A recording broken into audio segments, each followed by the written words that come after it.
Pour donner une petite vue rapide, mais vous n'êtes pas venu pour ça. Donc moi, je suis coach en entreprise, coach en développement personnel. Je suis maître praticien en PNL. Je travaille beaucoup avec l'énéagramme, la spirale dynamique. J'ai pas mal de modèles qui m'amusent beaucoup. On essaye d'en créer en entreprise aussi. L'entièreté de notre équipe, c'est-à-dire moi et les autres personnes que vous allez voir dans les autres masterclass, sont toutes des personnes qui sont intégrées dans l'entreprise ou intégrées dans le monde du travail. Notre objectif est vraiment de ne pas être que formateur parce qu'on veut vraiment diffuser des choses pratiques qu'on a nous-mêmes vécues, qu'on a nous-mêmes implémentées pour que vous puissiez en ressortir des éléments que vous puissiez réutiliser tout de suite et avoir de l'impact tout de suite autour de vous. Donc c'est vraiment l'objectif de la session telle qu'on l'a construite aujourd'hui. Vous allez voir qu'on va partir d'abord sur vous présenter toute la démarche qu'il y a autour d'un objectif. Et vous allez voir qu'on a utilisé un objectif qui est très trivial là pour le coup, mais que vous allez pouvoir facilement, j'ai envie de dire, changer pour que ça corresponde au monde de l'entreprise ou que ça corresponde au monde du coaching si vous êtes coach. Dans tous les cas, vous allez facilement, au travers de cet exercice, pouvoir l'adapter à vos propres objectifs. Ça, c'est ce qu'on va faire pendant une vingtaine de minutes, histoire de vous montrer vraiment comment on transforme un objectif en quelque chose qu'on peut être assuré qu'il soit produit ou qu'il soit atteint derrière. Et puis ensuite, pendant une trentaine de minutes, c'est vous qui allez travailler. C'est-à-dire que vous allez travailler sur votre objectif et je vais vous guider pour que vous arriviez à un objectif qui soit vraiment réalisable à la fin de cette session. Et puis, on passera 10-15 minutes à parler de best practice autour justement de l'objectif au niveau d'une équipe ou d'un environnement. Quand j'ai un objectif de mon côté, comment je fais en sorte que mon environnement suive cet objectif ou comment je fais en sorte que l'équipe, si je suis manager, si j'accompagne des gens, suive cet objectif et soit motivé dans le temps. C'est clair pour tout le monde ce qu'on va faire aujourd'hui? Très bien. Super. N'hésitez pas à intervenir à tout moment. Alors moi, je n'ai pas la vue sur le chat. C'est Fabien qui a la vue, donc Fabien réagira s'il y a quelque chose sur le chat. Dans tous les cas, n'hésitez pas à intervenir si vous le souhaitez. Idéalement, pas en plein milieu d'une phrase, mais je vais essayer de mettre des temps de pause pour que vous puissiez justement intervenir. Ça va pour tout le monde? Cool. Oui. Alors c'est parti. Alors comme je vous disais, on va partir sur un objectif qui est assez trivial. C'est cette année, je dépense moins pour Noël. Ça peut parler potentiellement à certains d'entre vous. Dans tous les cas, moi, ça me parle. Comme je vous disais, c'est vraiment un objectif que vous pouvez relier à différents contextes. Donc, dans ce cadre-là, vous pourriez très bien être l'année prochaine, mon équipe est plus productive, si vous êtes manager. Si vous êtes contrôleur financier, vous pouvez dire l'année prochaine, mon entreprise dépense la moitié de ce qu'elle a dépensé jusque-là. Si vous êtes coach, vous pourriez dire l'année prochaine, je touche 2 fois plus de clients que cette année. Si vous êtes juste un particulier et vous souhaitez avoir un objectif pour vous, ça peut être celui-là ou ça peut être l'année prochaine, je me mets au sport ou quelque chose de ce style-là.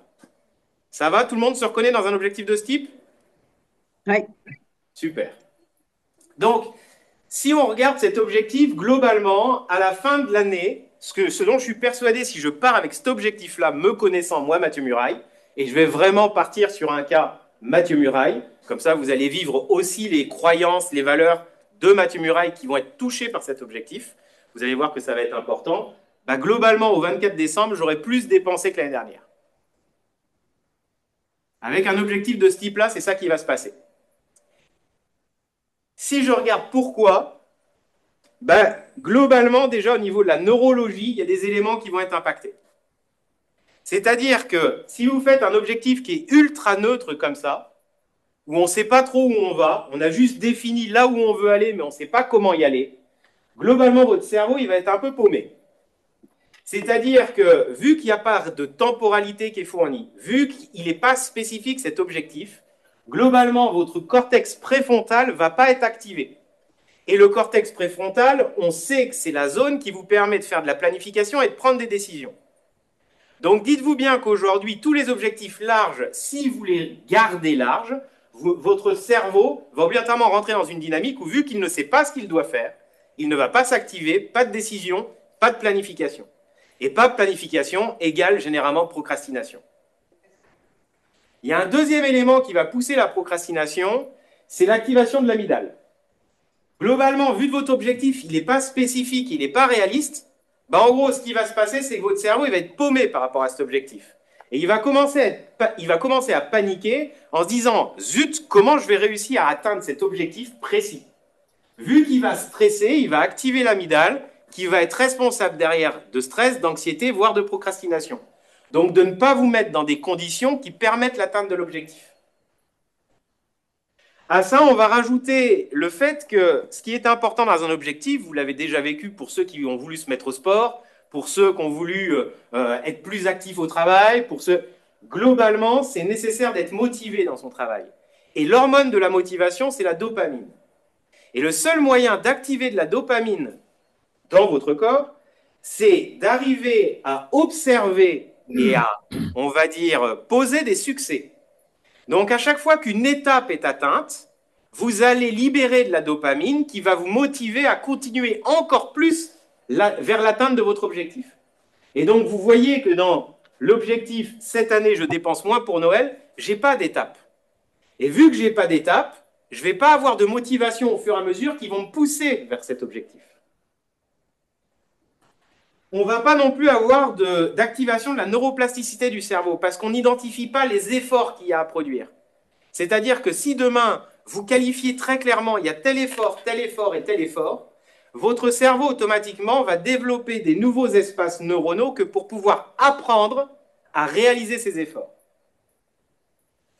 Et puis, vu que l'objectif là que je vous ai préposé n'est pas réaliste, comme la plupart des objectifs qu'on se donne, bah, globalement, on ne va pas avoir d'activation des zones exécutives du cerveau. C'est-à-dire qu'on ne va pas se mettre en exécution. On va rester en attente, on va observer. À la rigueur, on va même se culpabiliser de ne pas avancer dans l'objectif, mais globalement, votre objectif ne va pas avancer. C'est clair pour tout le monde au niveau de la neuro ce qui se passe? Okay. Oui, merci. Donc, il y a une méthode, on ne va pas énormément plonger dedans aujourd'hui parce que potentiellement vous la connaissez déjà, je vais quand même l'expliquer rapidement, mais il y a une méthode qui s'appelle SMART, et c'est déjà une méthode qui n'est pas trop mal. C'est une méthode qui permet vis-à-vis d'un objectif de le rendre spécifique, c'est-à-dire que je sais de quoi je parle, je suis capable de le représenter, mesurable, c'est-à-dire que je sais dire à quel moment l'étape est atteinte ou n'est pas atteinte, j'ai des critères de satisfaction.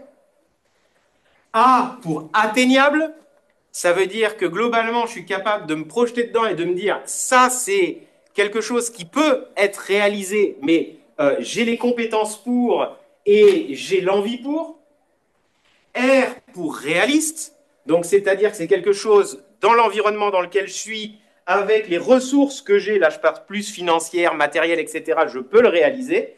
Et temporel, j'ai une temporalité derrière. Un exemple de transformation de mon objectif cette année, je dépense moins pour Noël, pourrait être, d'ici le 24 décembre, j'ai une temporalité, je ne dépenserai pas 800 €, mais plutôt 300 € pour l'entièreté des cadeaux et 100 € pour la soirée de Noël, et je suivrai mes dépenses au fur et à mesure dans un fichier Excel. C'est atteignable, c'est réaliste, c'est mesurable, j'ai même un élément de mesure que je vais suivre dans le temps, c'est temporel, c'est spécifique. On est tous d'accord avec ça? Oui. Et pourtant, si je vais au travers de cet objectif, ce qui va se passer, c'est qu'au 24 décembre, j'aurai dépensé autant que l'année dernière. Donc je serai toujours à 800 €. Là, c'est déjà mieux, vu qu'il est smart, je ne vais pas faire pire qu'avant. Mais il y a peu de chances que je fasse mieux qu'avant. Pour une simple et bonne raison, c'est que le smart est directement relié à des éléments plutôt très tangibles, très factuels, très pragmatiques d'entreprise et ne reprennent pas réellement la personne.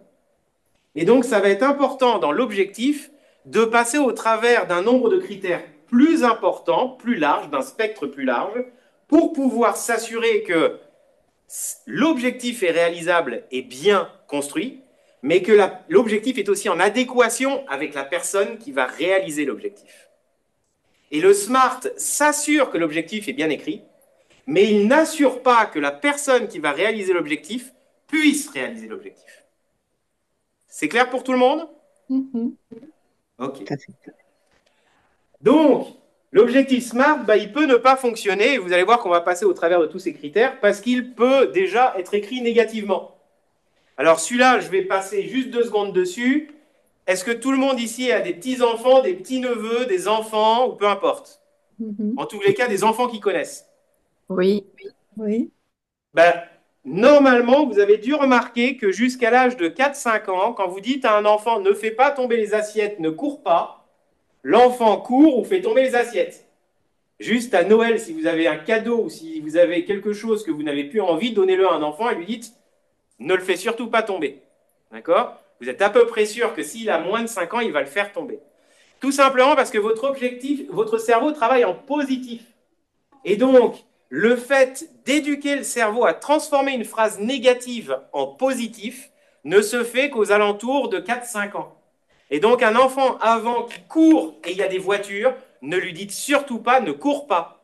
Il va courir encore plus. Il va falloir lui dire arrêtez, arrête, stop, marche, attention, des choses positives, des injonctions qui vont être positives et compréhensibles directement par leur cerveau, où il n'y a pas un effort de négatif à faire. Donc pour tous ceux qui ont essayé d'arrêter de fumer, je ne sais pas s'il y en a ici, mais globalement, le fait de se dire constamment je ne vais pas fumer demande un effort à votre cerveau constant de transformer ça en j'arrête de fumer. Et donc vous allez constamment penser au fait de fumer, ce qui va rendre plus compliqué le fait d'arrêter. C'est comme si je vous disais ne pensez pas à un éléphant rose. OK? Potentiellement, un objectif SMART n'est pas suffisant parce que vis-à-vis de la personne, on n'a pas identifié l'objectif de l'objectif, c'est-à-dire la raison d'être de l'objectif. Qu'est-ce qui fait qu'on a envie de l'atteindre? Une fois qu'on l'a atteint, je gagne quoi? En entreprise, on parlerait du what's in it for me. Qu'est-ce que j'y gagne?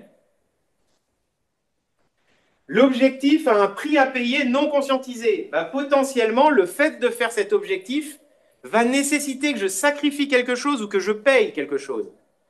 Et quand j'ai fait l'objectif, j'avais peut-être pas prévu ça. Je reprends l'arrêt de la clope, bah je sais que pendant 2 semaines, je vais être extrêmement désagréable avec mon entourage. Et après la première semaine, mettons que ce soit important pour nous de bien se présenter à son entourage et de dévoiler une bonne image, après la première journée, vous allez vous remettre à fumer parce qu'il y a eu un impact social que vous n'aviez pas calculé, qui est le prix à payer. L'objectif, potentiellement, n'est pas écologique, c'est-à-dire qu'il n'est pas aligné avec vos valeurs. Il n'est pas aligné avec vos croyances, avec qui vous voulez être. L'objectif, potentiellement, il n'est pas testable émotionnellement, ou il n'est pas en ligne avec votre intention émotionnelle. Par exemple, vous pourriez avoir un objectif de style, si vous êtes entrepreneur, l'année prochaine, je vais faire le triple de mon chiffre. Et quand vous allez pousser ça, bah, ça va amener du stress. Ça va amener un surmenage potentiel. Et si vous n'êtes pas en ligne avec ça, vous allez vite vous arrêter.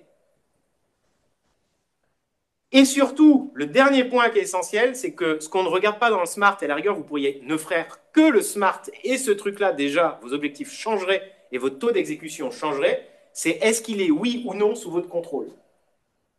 C'est-à-dire que est-ce que vous, de vous-même, pouvez, de A à Z, réaliser l'objectif par vous-même.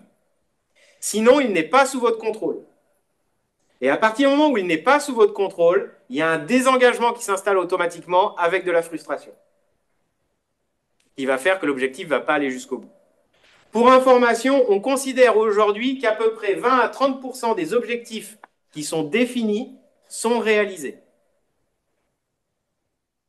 Donc plus de 50% des objectifs que vous vous donnez, et les objectifs de type début d'année, je ne sais plus comment ça s'appelle, les bonnes intentions, qui sont définies en début d'année, sont généralement celles qui sont non réalisées, parce qu'on est sur des objectifs ultra larges, où on ne réfléchit pas à toutes ces choses-là.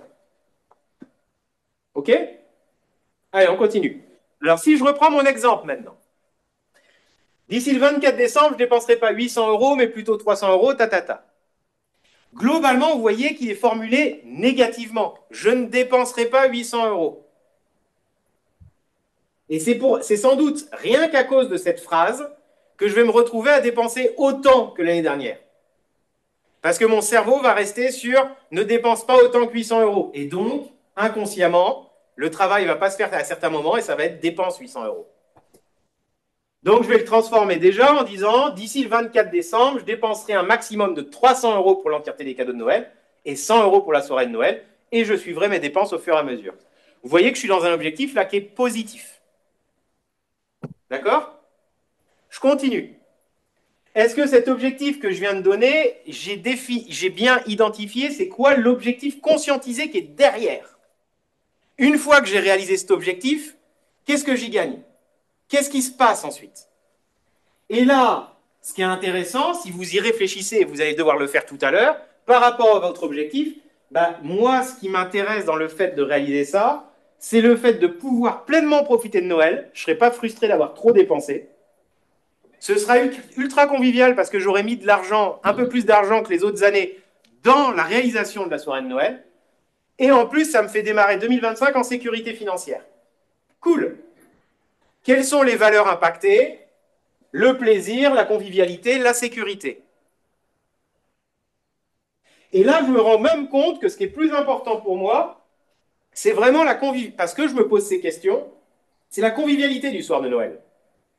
Donc, je vais changer mon objectif et dire, je dépenserai plus que 250 € pour les cadeaux et 150 € pour la soirée de Noël. J'ai mis un peu plus pour la soirée de Noël. Si je suis sur un objectif d'entreprise, moi, mon objectif l'année prochaine, c'est de diminuer par 2 mon budget utilisé par mon service. Bah, globalement, je vais peut-être arriver à un objectif ici qui sera en 2025, je dépense XXX, donc je sais pas moi, j'avais un budget de 50 000 €, je veux plus que 25 000 €, bah, je dépense 20 000 € pour l'habituel, et si je suis dans la convivialité et la performance en équipe, par exemple, je vais dire, et j'investis 5 000 € en formation collective, ce que j'avais peut-être pas avant. Vous voyez le principe? Hum. Les valeurs vont définir et sous-définir certains éléments de votre objectif. Et quand vous allez commencer à travailler ça, vous allez vous rendre compte que l'objectif premier, en fait, ce n'était pas l'objectif que vous vouliez atteindre.